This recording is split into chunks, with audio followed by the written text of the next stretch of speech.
Assalamualaikum warahmatullahi wabarakatuh. Alhamdulillah hamdan katsiran thayyiban mubarakan fi kama yuhibbu rabbuna warda. Wassalatu wassalamu ala nabiyyina Muhammadin wa ala alihi wa sahbihi wa man sara ala nahjihi bi ihsanin ila yaumidin wa ba'd. Hadirin yang Allah muliakan, tidak ada kata yang layak untuk kita ucapkan pada kesempatan kali ini kecuali bersyukur kepada Allah Subhanahu wa taala atas segala nikmat dan karunia yang Allah berikan kepada kita, sebagaimana salawat dan salam semoga senantiasa tercurahkan kepada junjungan kita Nabi kita Muhammadin sallallahu alaihi wasallam beserta para keluarga, para sahabat dan orang-orang yang istiqomah berjalan di bawah naungan sunnah beliau sampai hari kiamat kelak. Hadirin Allah muliakan, kita bersyukur kepada Allah Subhanahu wa taala atas nikmat yang Allah berikan kepada kita, khususnya nikmat iman, nikmat Islam, dan nikmat diberikan kesempatan untuk mempelajari sunnah Nabi SAW, mempelajari tuntunan Rasulullah Sallallahu Alaihi Wasallam. Nikmat yang luar biasa, nikmat yang mulia, nikmat yang layak untuk, bukan layak, wajib kita syukuri dan kita muliakan Allah dan lalu Rasulnya Sallallahu Alaihi Wasallam karena nikmat ini. Hadirin Allah muliakan, oleh karena itu lisan ini tidak boleh berhenti bertahmid dan hati ini tidak boleh berhenti bersyukur, karena nikmat yang paling besar adalah nikmat hidayah, nikmat ilmu yang bermanfaat, ilmu yang bisa kita amalkan di dunia maupun dan juga bermanfaat di akhirat. Oleh karena itu, marilah kita bersyukur dan terus bersyukur kepada Allah. Sebagaimana kita bersyukur, kita diberikan taufik agar bisa belajar dengan salah satu buku yang terbaik di dunia, buku Riyadhus Shalihin. Itu adalah kenikmatan yang luar biasa. Kenikmatan yang luar biasa. Kalau seseorang begitu terharu dan sangat bersyukur di saat bisa belajar dan kuliah di salah satu kampus terbaik, dan syukurnya beda dengan hanya sebatas kuliah. Jadi syukurnya beda dengan hanya sebatas kuliah. Maka bagaimana dengan belajar agama? Bagaimana dengan mempelajari firman-firman Allah dan hadis Nabi Sallallahu Alaihi Wasallam? Orang yang bisa belajar di salah satu PTN terbaik di Indonesia, itu rasa syukurnya tuh beda. Begitu dia dapat pengumuman dia diterima, dia sujud syukur, mungkin dia bangga banget, dia nangis.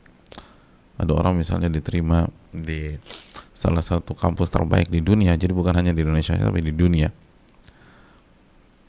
Dia diterima di salah satu kampus Ivy League misalnya, itu mungkin dia sujud syukur, dia terima kasih Allah, terima kasih Allah, terima kasih Allah. Ketika ditanya kenapa, kan sama juga kuliah-kuliah aja. Oh beda, kuliah di salah satu kampus terbaik itu beda. Lalu bagaimana dengan belajar dengan salah satu kitab terbaik, kurikulum yang disusun langsung oleh Al-Imam Yahya bin Sharaf bin Murri bin Hasan bin Hussein bin Muhammad, atau biasa dikenal dengan nama Al-Imam An-Nawawi, salah satu ulama terbaik di dunia. Oleh karena itu bersyukurlah kepada Allah dan minta kepada Allah agar Allah tidak cabut nikmat ini, kita bisa istiqomah sampai kita menuntaskan kitab Riyadhus Shalihin. Dan menuntaskan kitab Riyadhus Shalihin bukan hal yang mustahil jika Allah berikan taufik dan Allah berikan pertolongan. Oleh karena itu bersyukurlah dan benar-benar jadikan ini sebuah anugerah.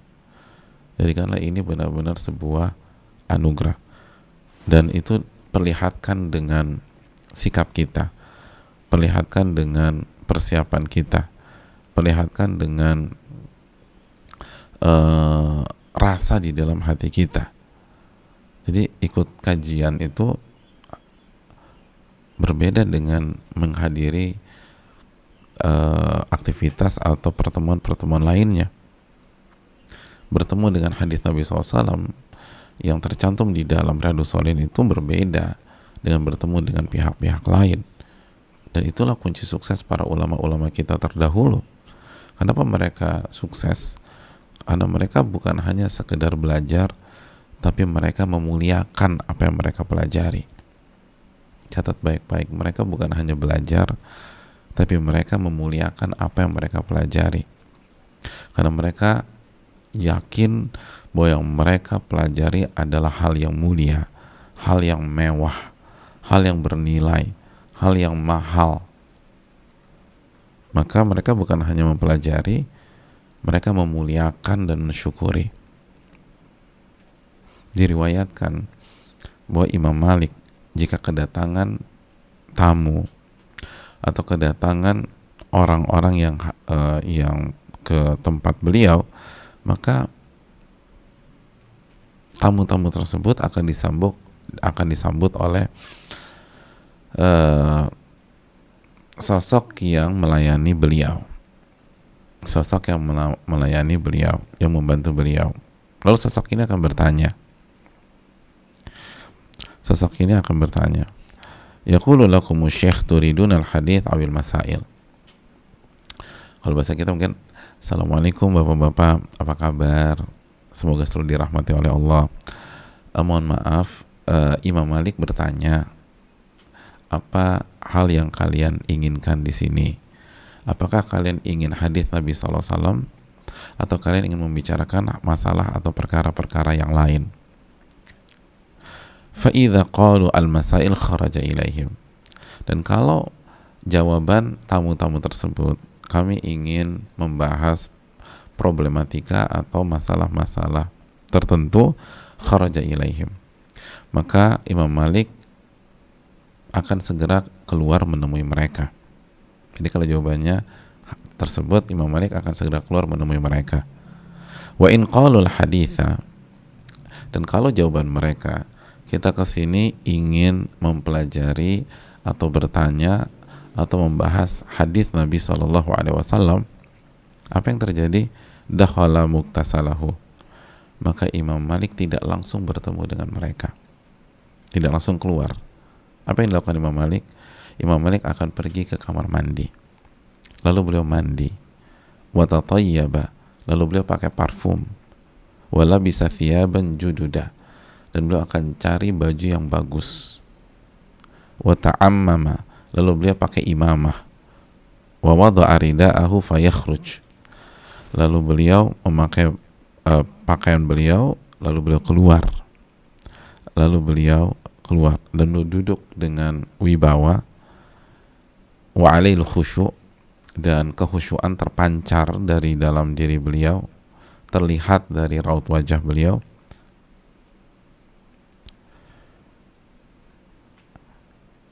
Lalu beliau bakar gaharu sehingga aroma ruangan itu wangi dengan oud. Bagi yang suka parfum, semua orang tahu bahwa, atau mereka pasti tahu, oud itu salah satu aroma parfum yang mahal sekali, yang disukai oleh penggemarnya, dan orang Arab suka sekali dengan oud. Sampai selesai majelis hadis tersebut. Subhanallah. Itu kalau belajar Al-Quran dan hadis Nabi SAW, itu yang membuat mereka berhasil. Jadi mereka bukan hanya belajar, tapi mereka memuliakan yang mereka pelajari. Jadi apa yang dilakukan Imam Malik? Mandi, lalu pakai parfum, lalu pakai baju yang bagus, lalu duduk dengan wibawa, lalu terlihat kekhusyuan, lalu beliau bakar oud atau gaharu sehingga aromanya berada di ruangan. Ya. Kalau kita gimana?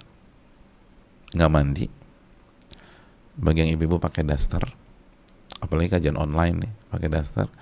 Kalau yang bapak yang itu sesukanya, ada yang pakai kaos oblong lah, ada yang pakai inilah, terus nggak pakai parfum, terus duduknya selonjoran, rebahan, bahkan di atas kasur gitu sambil liatin acara. Ya itu, makanya beda berkahnya. Yang satu ulama mandi, kita nggak mandi, berkahnya beda. Atau minimal berwudu. Dalam riwayat Imam Malik tuh berwudu loh. Kalau nggak mandi berwudu. Kita nggak berwudu. Imam Malik pakai parfum, kita nggak pakai parfum. Imam Malik pakai baju yang bagus, kita pakai kaos oblong, kita pakai daster.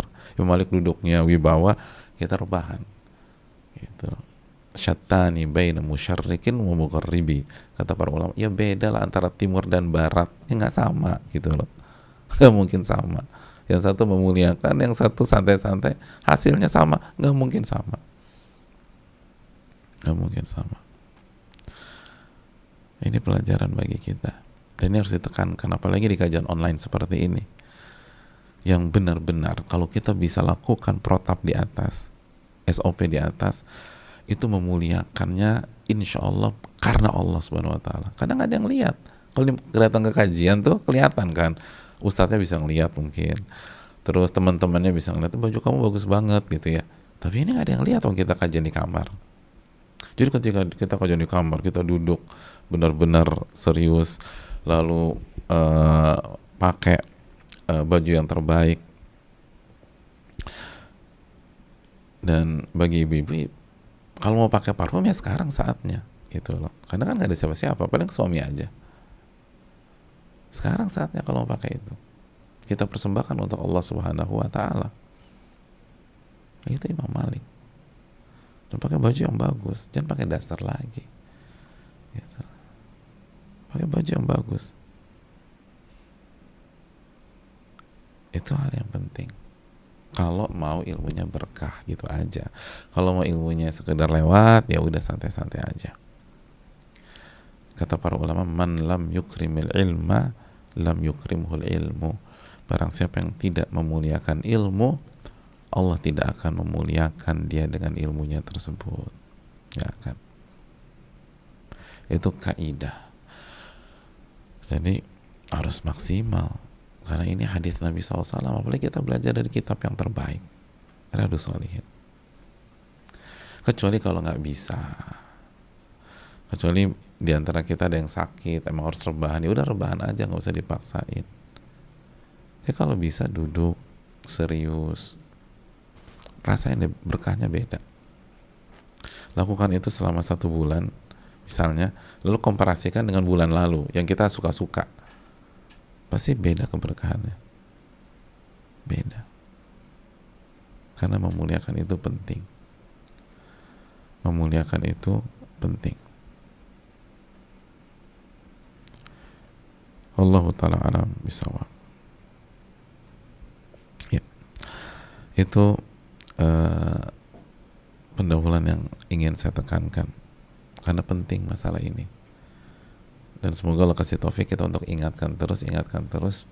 Dan ini bukan hanya Imam Malik saja, dan nanti kita akan sebutkan profil-profil para ulama kita yang perlu kita pelajari, khususnya di kajian-kajian online seperti ini, yang seharusnya dijadikan momentum untuk kita menguji kejujuran kita dengan Allah. Kan ini kan bab kejujuran.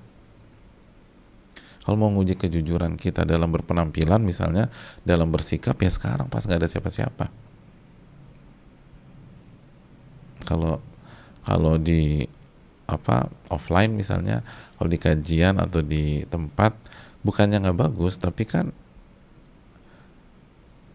nggak se-clear ini kalau kita ingin uji kejujuran, karena pas datang langsung ketemu orang, terus akan ada yang muji penampilan kita misalnya, bukan nggak boleh ngedengar itu. Kalau kita nggak niat nggak masalah, tapi nggak akan se-clear jika kita kajian dalam kondisi seperti ini. Nggak ada siapa-siapa, hanya Allah yang lihat, paling suami, paling istri yang udah tahu luar dalam kita, paling anak-anak. Tapi kalau kita bisa menampilkan performa yang sama antara penampilan kita di masjid atau di luar atau di tempat kajian dengan performa kita pada saat kita kajian online di rumah, bukankah itu kejujuran? Bukankah itu definisi kejujuran yang kita bahas? Dan ingat, kejujuran adalah kekuatan.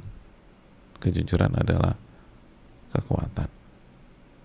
Kekuatan kita untuk istiqomah, kekuatan kita untuk bahagia di dunia dan akhirat. Ini hal yang penting dan sangat punya korelasi dengan apa yang sedang kita bahas. Ya. Hadirin yang Allah muliakan, kita akan masuk ke materi kita. Hadis Abu Sufyan. Hadirin yang Allah muliakan, hadis ini simpel tapi dalam. Simpel tapi dalam. Berkata Al-Imam An-Nawawi rahimahullahu ta'ala, semoga Allah merahmati beliau, keluarga beliau, orang-orang yang beliau cintai, guru-guru beliau, dan seluruh umat Islam dimanapun mereka berada. Berkata beliau rahimahullah, an Abi Sufyan Sakhr bin Harb fi hadithihi tawil fi qissati Herakal. Dari Abu Sufyan Sakhr bin Harb.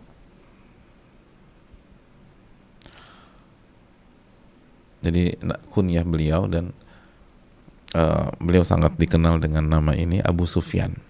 Abu Sufyan. Justru nama aslinya tidak terlalu populer di tengah-tengah kita, seperti Abu Hurairah misalnya. Tapi kunyah beliau sangat-sangat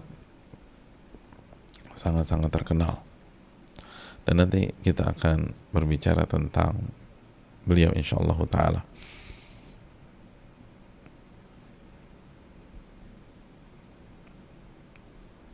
Ya, dalam penggalan hadis beliau yang panjang,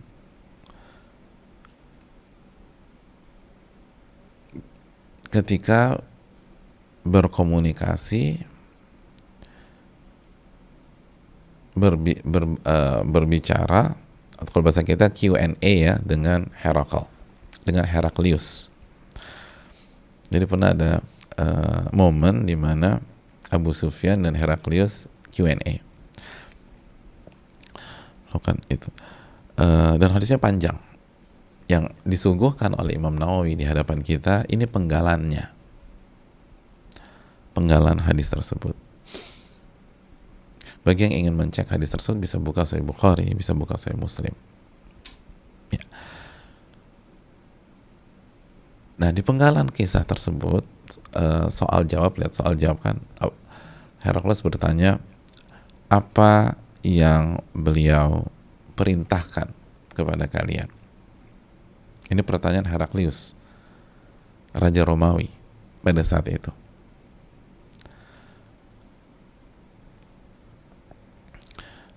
Raja Romawi pada saat itu.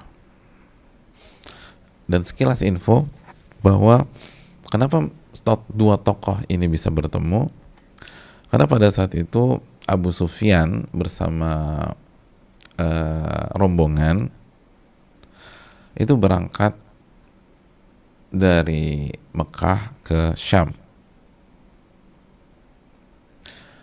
dan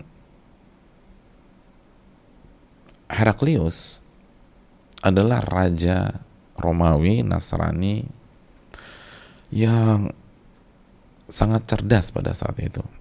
Kalau nggak cerdas nggak mungkin sosok ini bisa jadi penguasa dunia, dan kita tahu dunia dikuasai oleh Romawi pada saat itu.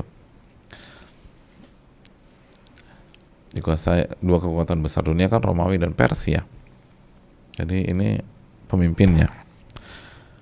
Dan beliau juga membaca Taurat dan Injil dan mengetahui kitab-kitab suci di masa lalu.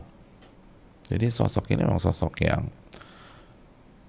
cerdas, pembelajar, wawasannya luas, dan mengerti kitab suci. Maka ketika Heraklius mendengar kedatangan Abu Sufyan dan rombongan datang dari Hijaz, datang dari Mekah, maka Heraklius mengundang mereka.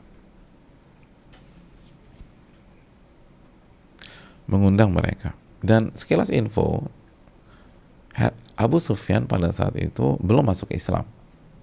Abu Sufyan masih menjadi tokoh musyrik pada saat itu.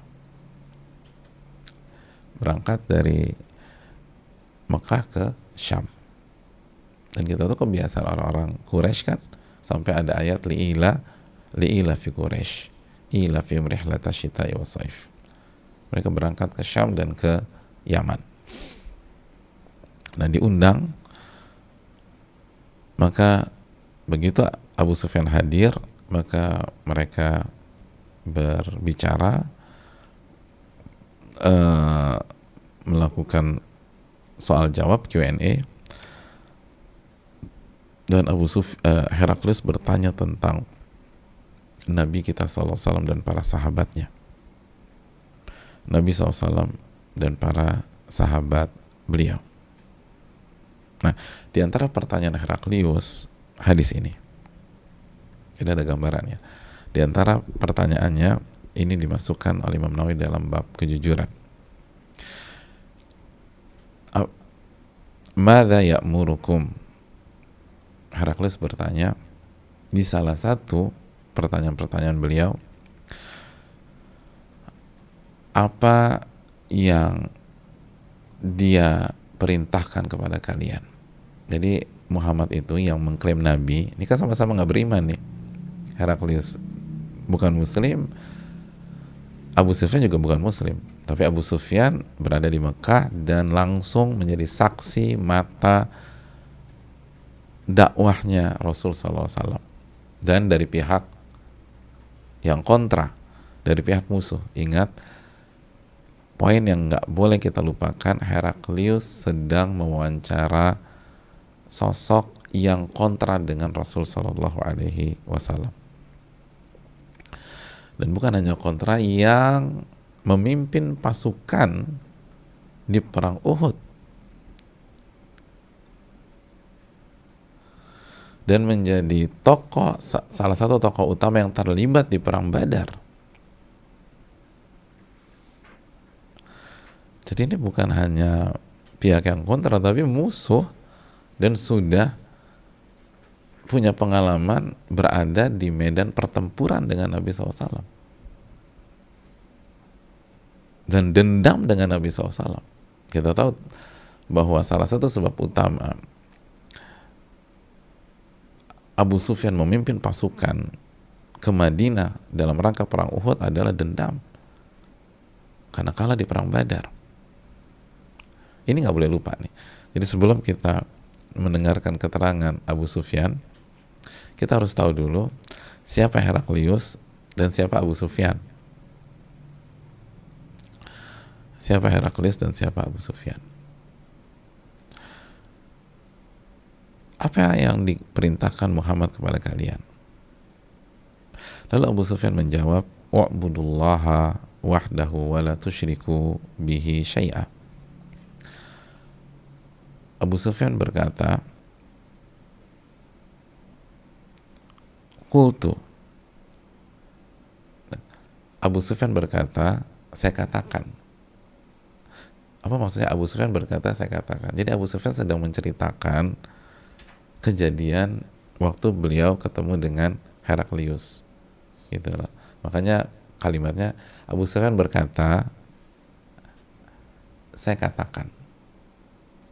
Dia berkata, dia itu Nabi SAW. Jadi Abu Sufyan berkata, ini ketika lagi cerita nih kejadian waktu ketemu dengan Heraklius.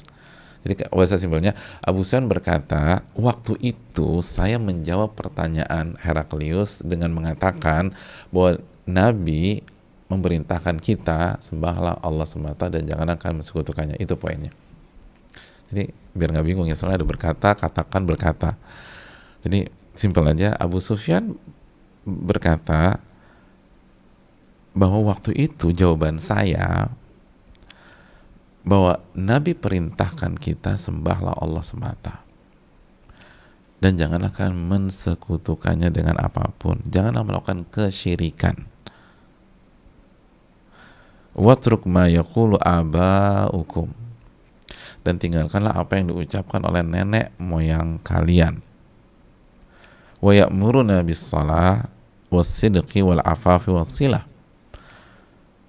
dan dia pun juga memerintahkan kami, jadi Muhammad itu memerintahkan kami untuk mengerjakan sholat, untuk jujur, untuk menjaga kehormatan, dan menyambung silaturahim. Menyambung silaturahim. Itu hadisnya.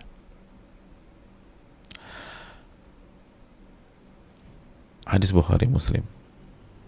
Oke, kita masuk ke selayang pandang tentang Abu Sufyan. Hadirin Allah muliakan, Abu Sufyan adalah Sakhar bin Harb bin Umayyah. Sakhar bin Harb bin Umayyah bin Abdi Syams bin Abdi Manaf. Beliau dikenal dengan kunyah Abu Sufyan. Terkadang beliau juga dikenal dengan nama Abu Hanzalah, karena salah satu nama anaknya adalah Hanzalah juga, tapi nggak begitu terkenal dengan nama ini.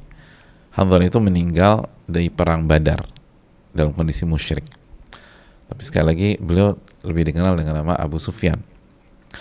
Dan Abu Sufyan ini itu lebih tua dari Nabi SAW. Beliau lahir 10 tahun sebelum kelahiran Nabi SAW. Jadi lebih tua 10 tahun. Lalu Nabi lebih dulu wafat. Abu Sufyan wafat 20 tahun kurang lebih dari wafatnya Nabi SAW. Jadi lebih tua dan wafatnya lebih lama, lebih berumur.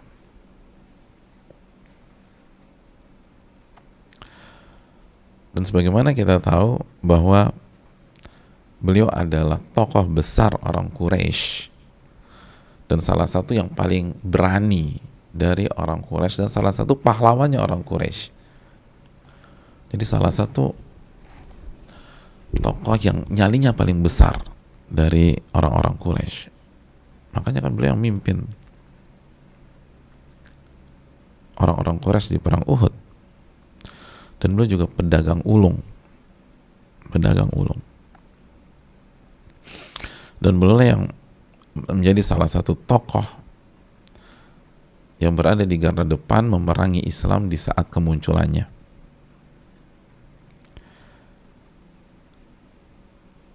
Dan tadi kita katakan beliau yang memimpin orang-orang Quraisy dan Kinana di perang Uhud dan juga perang Khandaq. Perang Khandaq juga beliau menjadi tokohnya.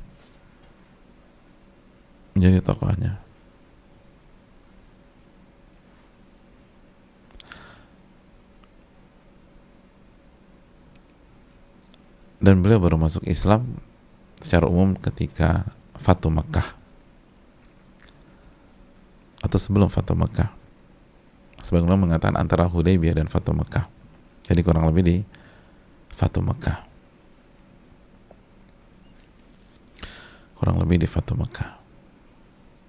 Dan menariknya jemaah sekalian, Abu Sufyan punya hubungan dengan Nabi SAW itu dari jalur pernikahan dulu sebelum jalur iman dan akidah. Sebelumnya jelas ya hubungan keluarga itu clear, tapi yang menariknya beliau adalah mertua Nabi SAW sebelum menjadi pengikut Nabi SAW, karena beliau adalah ayah dari siapa? Istri Nabi SAW. Jangan ngasal dan sebut Khadijah ya, atau Aisyah.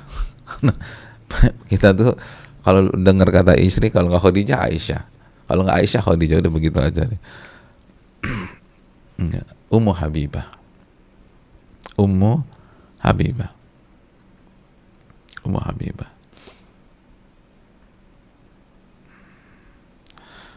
Jadi ayahnya Ummu Habibah Abu Sufyan. Dan Ummu Habibah dinikahi Nabi SAW ketika Abu Sufyan belum masuk Islam, kurang lebih di tahun ke-7.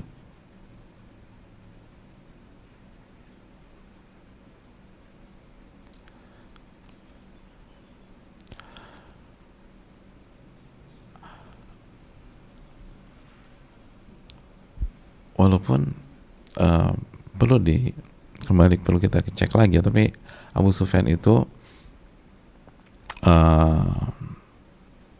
masuk Islam di Fatu Makkah, dan Fatu Makkah tahun ke-8 tahun ke-8.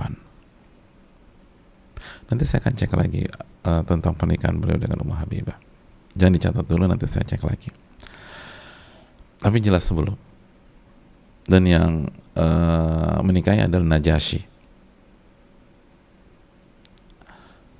Yang menikah adalah Najasyi.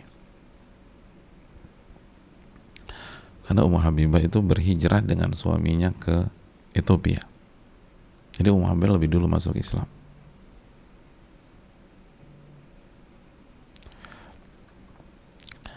Yang menikahkannya adalah Najasyi. Dan berbicara Ummu Habibah panjang, bukan saat ini kita bicarakan. Tapi menariknya adalah ucapan Abu Sufyan ketika tahu bahwa nabinya atau Nabi SAW menikahi putrinya, dan dia belum muslim loh. Kata Abu Sufyan ketika ditanya, inna Muhammadan qad naka ibnatak, sesungguhnya Muhammad itu telah menikahi putrimu.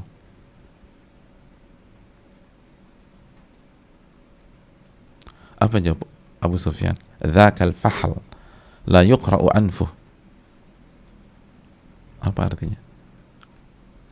Sekali lagi, beliau belum masuk Islam. Beliau katakan karimun la yurad, itu maksudnya.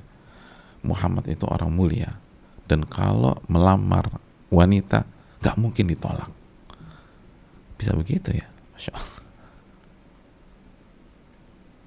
Muhammad itu laki-laki yang mulia, kalau melamar seorang wanita gak mungkin ada yang bisa nolak. Gak mungkin ada yang bisa nolak.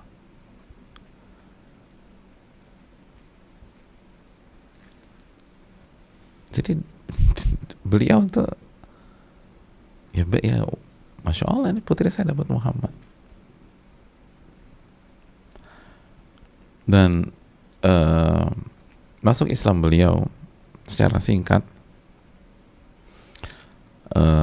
termaktub dalam hadits Abbas bin Abdul Muttalib ketika di pembukaan kota Mekah.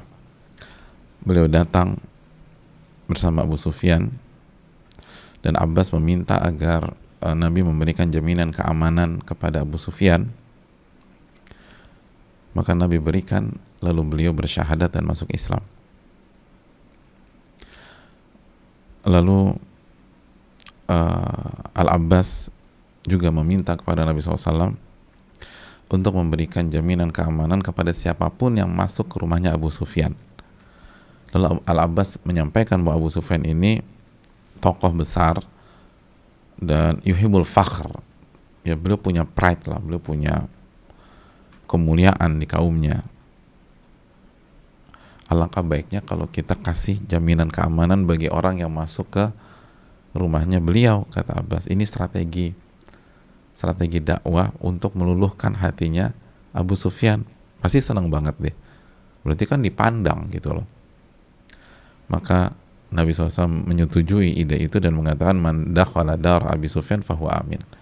Lalu Nabi SAW mengatakan barang siapa yang memasuki rumahnya Abu Sufyan maka dia aman. Oh, senang lah, senang banget. Siapa yang gak senang? Coba kalau kita di posisi itu, misalnya ada Kang Asep gitu, lalu dikata barang siapa yang masuk ke rumah Kang Asep dia aman. Oh, Kang Asep kan bangga, berarti saya dipandang ya. Dan hadis ini dikeluarkan oleh Imam Tabrani dan Al-Baihaqi dalam Dalail.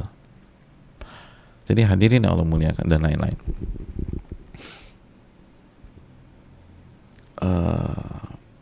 Begitulah Nabi kita Sallallahu Alaihi Wasallam. Belum lagi setelah itu perang Hunain, Nabi kasih 100 onta buat Abu Sufyan. Oh, tambah senang lagi Abu Sufyan. Masya Allah. Dan bukan hanya kasih Abu Sufyan, Muawiyah anak Abu Sufyan dikasih juga, Yazid anaknya Muawiyah dikasih juga. Dan akhirnya Abu Sufyan menjadi muslim yang luar biasa, muslim yang sejati. Ini yang perlu kita camkan bersama-sama. Dan Umar sangat menghormati Abu Sufyan, sangat menghormati Abu Sufyan, dan beliau wafat di tahun 31, ada yang mengatakan 32, ada yang mengatakan 33, ada yang mengatakan 34 Hijriah, di khilafah Utsman bin Affan. Lalu yang mensolati beliau Muawiyah, dan ada yang mengatakan Utsman juga mensolati beliau, dan beliau dikubur di Baqi'. Allah Ta'ala alam. Dan di usianya sudah sepuh, ada yang bilang 88, ada yang mengatakan 93, tergantung khilaf kelahiran dan tahun wafat beliau. Itulah Abu Sufyan.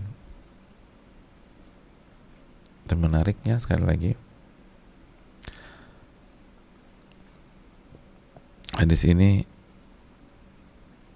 betul-betul luar biasa.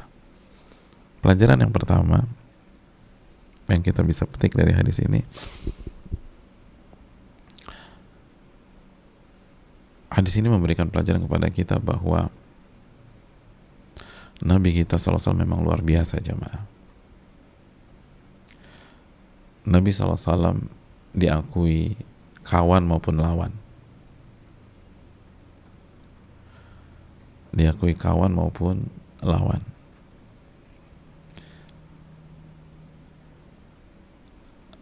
Lihat apa yang dikatakan Abu Sufyan dalam kondisi belum masuk Islam.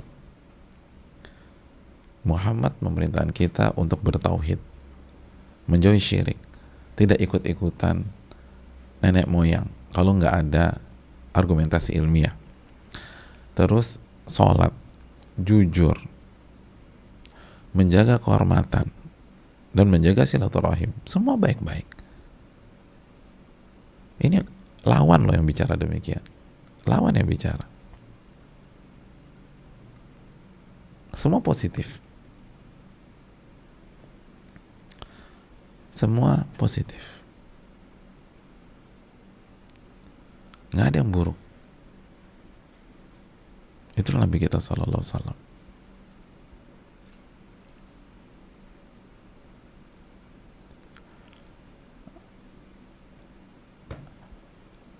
Dan dalam pernikahan dan ucapan Abu Sufyan ketika tahu anaknya dinikahi oleh Nabi SAW,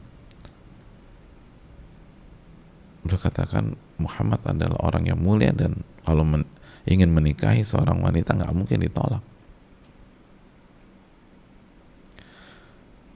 Jadi mereka itu mengakui bagaimana baiknya Rasul SAW.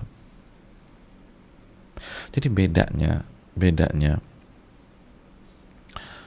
orang yang memusuhi Nabi SAW dulu dengan hari ini adalah diantaranya, ya, kalau dulu mereka memusuhi Nabi SAW dan mengetahui siapa Nabi SAW, tahu persis.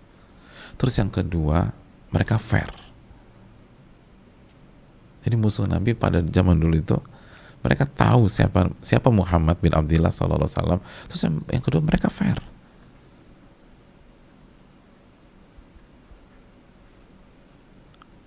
Itu tadi Abu Sufyan ketika ditanya bicara apa adanya. Adapun hari ini mayoritas atau banyak banget yang memusuhi Nabi SAW itu nggak kenal siapa Rasul SAW, nggak kenal, makanya dikatakan teroris lah, dikatakan penggila wanita lah, dikatakan A, dikatakan B dan C. Pertanyaan, udah pernah baca belum sejarah Rasul SAW? Nggak pernah baca. Ada baca dulu. Ini musuhnya bilang yang dikampanye sama Muhammad itu kejujuran, kehormatan, silaturahim. Itu terorisnya di mana? Terornya di mana?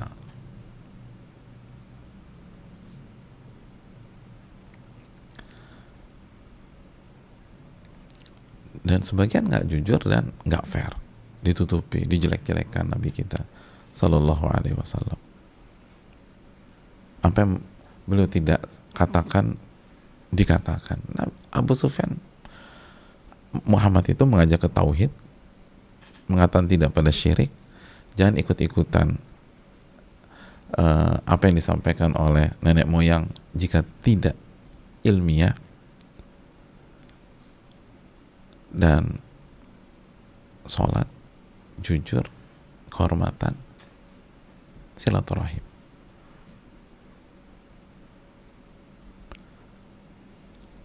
Itu hal yang perlu kita renungkan.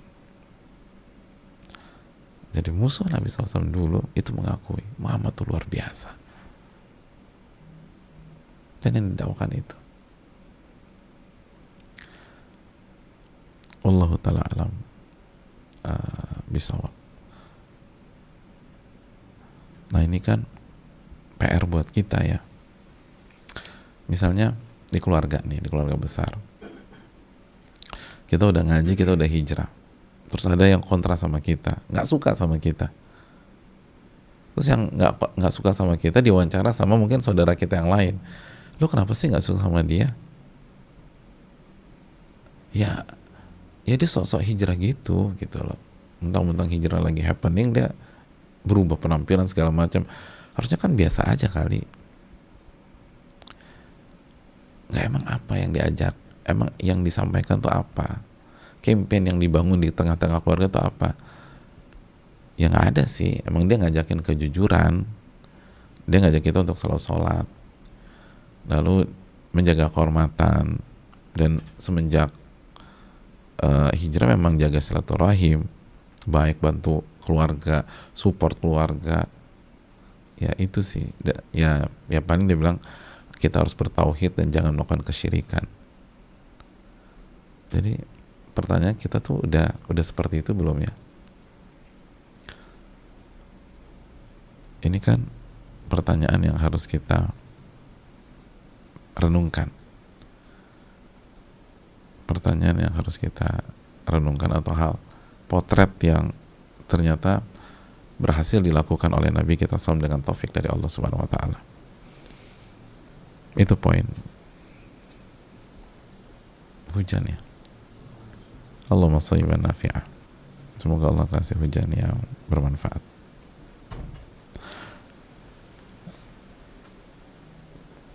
Ya, itu pelajaran. Pelajaran yang berikutnya, hadirin yang Allah muliakan, dalam hadis ini Abu Sufyan selaku pihak yang kontra, musuh Nabi SAW, itu secara jelas menyatakan bahwa dakwah Rasul SAW adalah dakwah yang menyeru manusia untuk hanya beribadah kepada Allah semata dan tidak melakukan kesyirikan. Dakwah yang menyeru kepada tauhid dan tidak melakukan kesyirikan.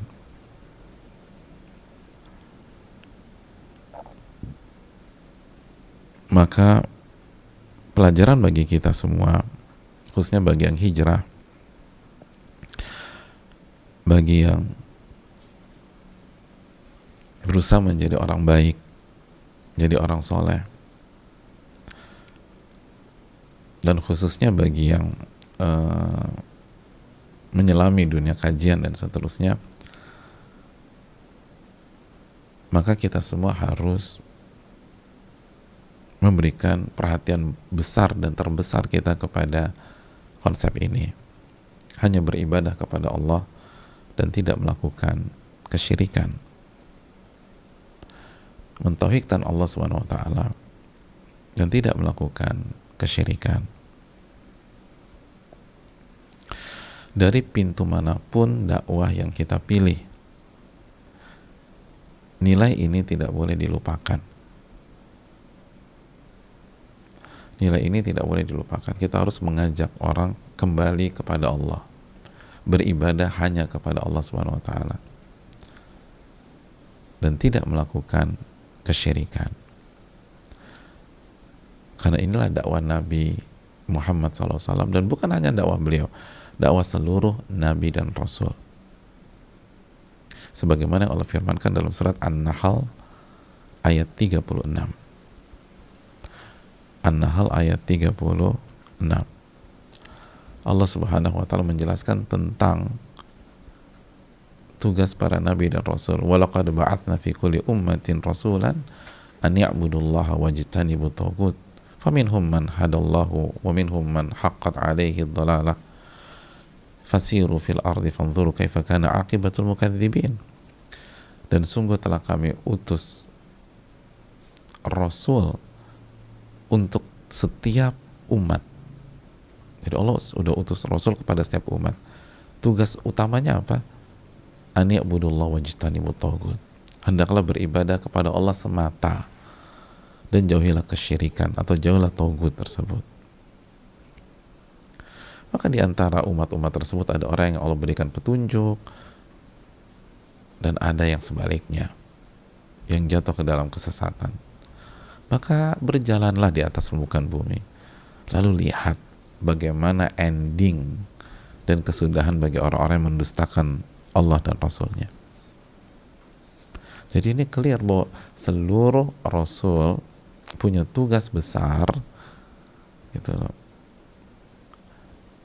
mendakwakan konsep ibadah hanya kepada Allah. Ibadah itu jangan diberikan kepada selain Allah. Kita hanya beribadah kepada Allah Subhanahu wa taala. Nah, tata caranya yang berbeda, jamaah, tergantung kondisi pada saat itu gitu loh. Tergantung kondisi pada saat itu. Tapi semua itu arahnya hanya beribadah kepada Allah. Hanya beribadah kepada Allah. Hanya tunduk, nurut dengan segala kerendahan dan kehinaan, dan penuh dengan rasa cinta kepada Rabbul Alamin Subhanahu wa ta'ala. Dan janganlah kita berikan hal itu kepada selain Allah Subhanahu wa ta'ala. Apapun kotak materi yang kita pilih, arahnya harus ke sana. Arahnya harus ke sana. Baik kita berbicara dalam langsung materi tauhid, misalnya akidah, atau kita bicara tentang sholat, kita bicara tentang zakat, kita bicara tentang puasa, kita bicara tentang rumah tangga, kita bicara tentang muamalat, kita bicara tentang adab, kita bicara tentang akhlak, kesana dulu. Makanya kan ketika bicara, contoh kita bicara tentang adab, adab yang paling utama apa? Adab kepada Allah. Adab kepada Allah Subhanahu wa ta'ala. Dan inti adab kepada Allah apa? Ya tauhid lagi. Kan begitu jamaah sekalian yang Allah muliakan. Jadi ini yang perlu kita renungkan. Dan itulah dakwah para nabi dan rasul. Bagaimana kita memurnikan ibadah kita hanya kepada Allah. Itu pelajaran yang berikutnya. Hadits ini juga menjelaskan kepada kita bahwa dakwahnya Nabi kita Shallallahu Alaihi Wasallam adalah meninggalkan peninggalan nenek moyang yang tidak sesuai dengan dalil. Karena semua harus ada ilmunya. Karena kalau nggak pakai dalil, nanti arahnya ke macam-macam. Nanti bisa jatuh ke dalam kesyirikan, atau nanti arahnya ke khurafat, atau yang lain. Adapun kalau aja atau warisan nenek moyang, legacy dari generasi sebelumnya yang sesuai dengan dalil, ya dipertahankan. Yang dipertahankan. Kenapa Nabi SAW, kenapa Uzair mengatakan itu? Karena Nabi SAW mengatakan itu. Dan maksud Nabi adalah yang tidak sesuai dengan dalil, yang tidak sesuai dengan apa yang Allah inginkan gitu loh. Dan itu wajar-wajar saja kan jamaah sekalian. Dalam masalah dunia juga, kenapa kita maju dan banyak teknologi yang kita terima? Karena kan kita terus berkembang, terus berpikir ilmiah, dan tidak kaku menerima masukan dan perubahan jika memang itu bisa dipertanggungjawabkan secara ilmu pengetahuan dan saintifik, gitu loh. Kita nggak kaku harus ngikutin pola nenek moyang kita dalam masalah dunia misalnya. Coba kalau kita ngotot kaku ngikutin konsep nenek moyang kita dalam masalah transportasi, ya sampai sekarang kita naik kuda gitu loh, atau naik keledai dan seterusnya gitu loh.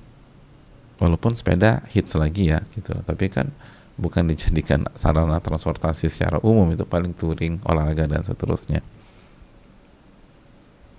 Ya itu biasa aja gitu. Kenapa ada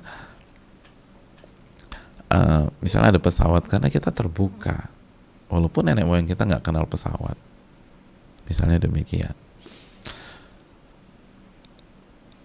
Kenapa kita minta password wifi di tempat publik misalnya? Karena itu kan karena kita terbuka, kita open minded. Nah begitu juga, apa bedanya dengan ini? Kita terbuka aja. Kalau sesuai dengan dalil, pertahankan, berarti itu bagus, itu legacy dari sebelum kita. Tapi kalau ternyata, oh ini dalilnya beda nih, ini ayatnya beda, hadisnya beda, oke, kita hormati orang tua kita, tapi kita ikuti dalil. Dan kita doakan semoga Allah mengampuni segala khilaf kita dan orang tua kita, nenek moyang kita dan seterusnya. Gitu hadirin. Jadi itu maksudnya. Pelajaran yang berikutnya, dan di antara dakwah Nabi SAW adalah tentang sholat. Tentang sholat. Nabi sangat menekankan masalah sholat. Begitu juga dengan kita. Kita harus tekankan masalah sholat.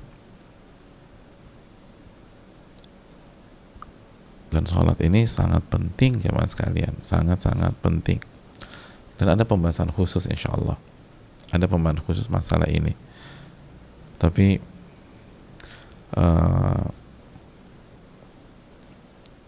cukuplah banyak dalil dalam Al-Quran dan hadis Nabi SAW tentang masalah ini. Sampai-sampai Nabi SAW mengatakan dalam hadis Tirmidzi, beliau mengatakan, al-ahdul ladzi bainana wa bainahum as-shalah. Pembeda atau ikatan antara, atau pembeda atau garis antara kita dan mereka adalah salat.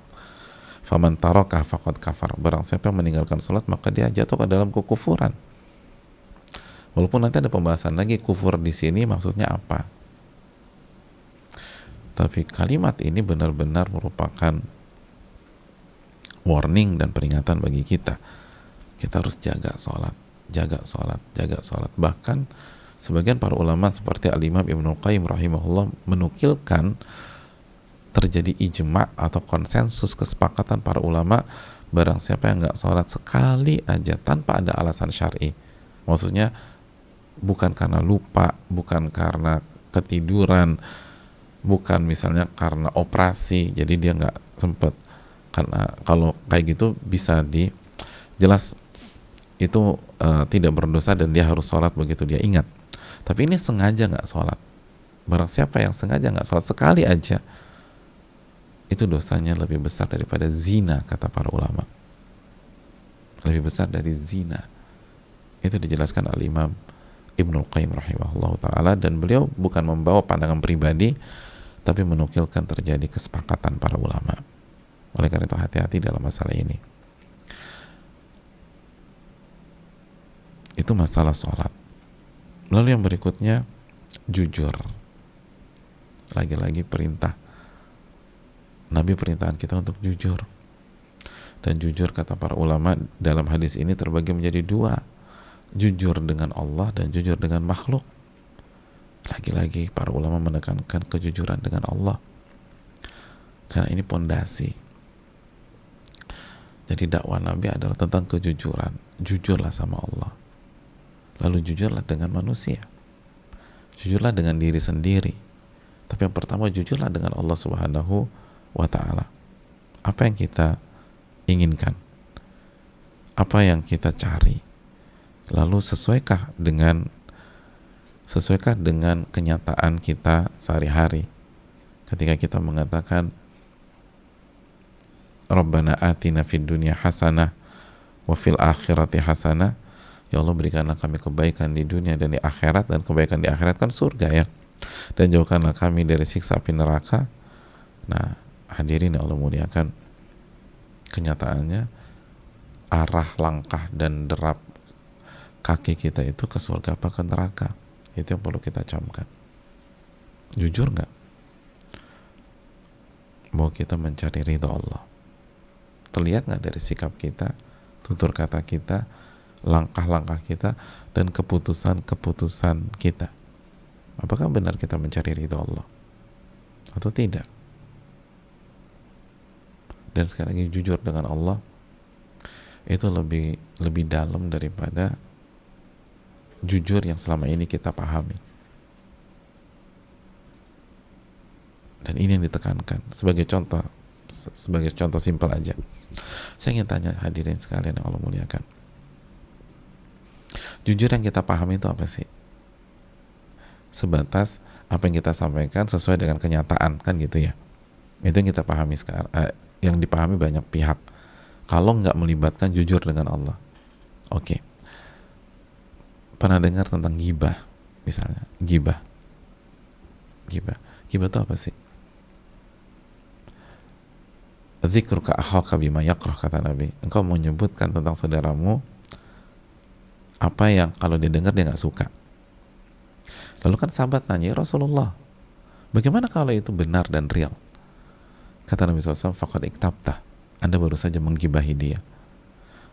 Dan kalau tidak benar, faqad bahattah, engkau baru saja memfitnah dia. Jadi poinnya, ketika misalnya kita lihat teman kita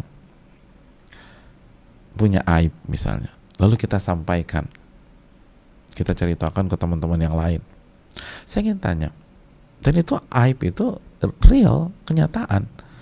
Kalau dalam konotasi yang selama ini kita pahami, itu jujur nggak sih? Jujur nggak? Jujur. Lu kenapa ngomongin dia? Ini jujur bro. Dia memang begitu.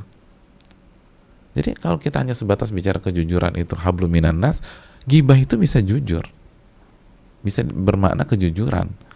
Tapi kalau kita bicara konteks yang lebih dalam, jujur dengan Allah,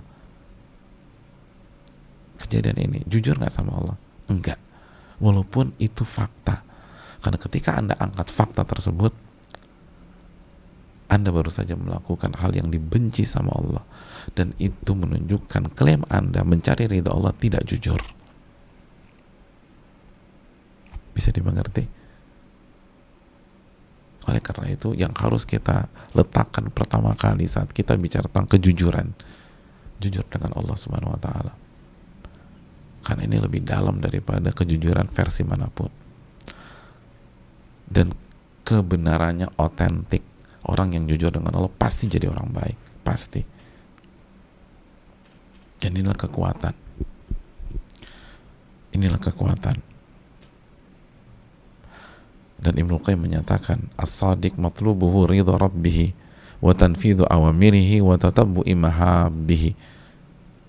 Orang yang jujur, itu yang dia cari di dunia hanyalah ridha Allah. Dan yang ia lakukan selama dia hidup di dunia hanya mengeksekusi perintah-perintah Allah. Dan yang ia kejar hanyalah kecintaan Allah Subhanahu wa Ta'ala. Itu orang jujur. Jadi orang yang jujur, yang dia cari dalam semua aktivitas kehidupannya adalah ridho Allah, dan yang dia lakukan, yang dia eksekusi adalah perintah-perintah Allah, dan yang ia kejar adalah cinta Allah Subhanahu wa Ta'ala, atau membuat Allah mencintai diri dia. Kalau kita bisa lakukan itu, maka kita orang jujur. Dan pasti kita akan jujur dalam konotasi positif dengan manusia. Yang berikutnya secara singkat, wal afaf. Nabi perintahkan kita menjaga kehormatan. Dan menjaga kehormatan dijelaskan sebagian para ulama karena ada beberapa klasifikasi ya. Kita bawakan klasifikasinya Al-Imam Muhammad bin Shalih Al-Utsaimin. Karena sebagian ulama punya klasifikasi yang lain seperti Al-Imam Mawardi punya klasifikasi yang lain. Tapi ini simpel. Kehormatan itu afaf atau iffah itu ada dua. Yang pertama kehormatan yang berkaitan dengan kemaluan dan syahwat. Jadi artinya menjaga kehormatan adalah tidak melakukan zina atau muqaddimah menuju zina. Itu maknanya.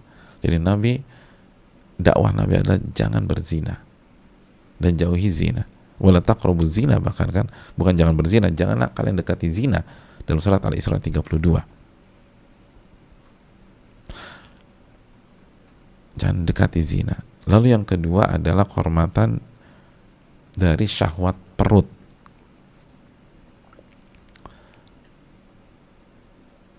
Maksudnya apa syahwat perut? Maksudnya menjaga syahwat,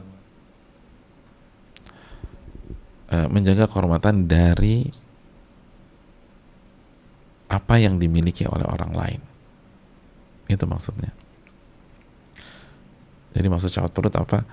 Maksud para ulama menjaga kehormatan dari apa yang dimiliki orang lain. Maksudnya apa? Jangan minta-minta. Jangan minta-minta. Jangan minta sama orang. Jangan ngemis sama orang. Kalau kita punya pakai, nggak punya nggak usah. Kita gunakan aja yang kita punya. Jangan minta A, jangan minta ke B, jangan minta ke C, jangan minta ke D. Itu afaf. Makanya kan iyyaka na'budu wa iyyaka nasta'in, hanya kepada Engkau kami beribadah dan hanya kepada Engkau kami meminta pertolongan. Jadi kita harus jaga diri dari zina dan arah ke zina, dan yang kedua jaga diri dari harta orang lain, jaga diri dari barang-barang orang lain, jaga diri dari yang dimiliki orang lain. Jangan minta-minta. Dan untuk masalah afaf ini ada bab khusus, nanti kita akan pelajari. Dan yang terakhir silaturahim. Nabi juga memerintahkan kita untuk silaturahim. Dan silaturahim, Nabi SAW mengatakan, man ahabba an yubsata lahu fi rizki wa yunsa'al lahu fi athari falyasir rahimah. Barang siapa yang ingin rizkinya dilapangkan dan usianya dipanjangkan, maka sambunglah tali silaturahim. Dan silaturahim pun ada bab khusus dalam Riyadhus Shalihin. Maka insya Allah kita akan pelajari hal-hal itu di babnya. Saya rasa cukup sampai di sini. Intinya adalah salah satu perintah Nabi SAW kepada umatnya, dan ini dibaca dengan jelas oleh musuhnya, diantaranya adalah kejujuran. Ini korelasinya dengan bab ini. Diantaranya adalah kejujuran. Dan kejujuran adalah kejujuran dengan Allah, baru kejujuran dengan makhluk. Dan jujur dengan Allah artinya yang dicari selama ini adalah ridho Allah. Yang dikerjakan adalah perintah-perintah Allah. Dan yang dikejar adalah cinta Allah Subhanahu wa ta'ala. Jika kita bisa mengisi 7x24 jam dengan 3 faktor ini, maka kita jujur dengan Allah Subhanahu wa ta'ala. Ini bisa disampaikan. Subhanakallahumma wa bihamdika, asyhadu an la ilaha illa anta, astaghfiruka wa atubu ilaik. Assalamualaikum warahmatullahi wabarakatuh.